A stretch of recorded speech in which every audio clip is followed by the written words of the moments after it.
اشک، ای کتاب دردی من، حرفهایت رو بر روی صفحه گلگونه میکاری. تو ببین پیش ابر آسمان دست بالای و میباری و میباری. پوره پوره دردی سردآمیز من ابر شد.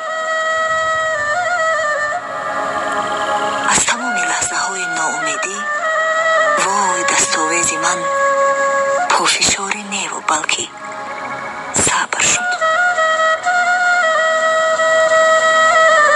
آه اشک، از همین باریدن تو آفتاب چشم تیره، من به جای هر دو چشمم چار میبینم. از پناه شیشه یک دیوار میبینم. دوی دیگر اینک است. شام و روزی من یک است. از تو گرچه سر سبک از باری دردم، سر به بالینی نم و شب در نبردم. کهربایی رنگی زردم. آه اشک، کو همون یک خوشه چین کو بچیند دانه ها رو از مسیر خیرمن این گونه ها. گرمی ها رو از دلم چون همراه آب دو دیده برده ای، کو دیگر آن گرمی دیرینه ها. آه اشک،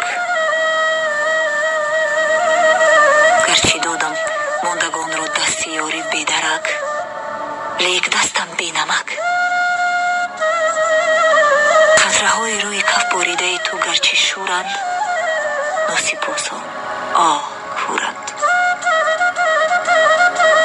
اشک، سر حساب درد من تو ببر ببر.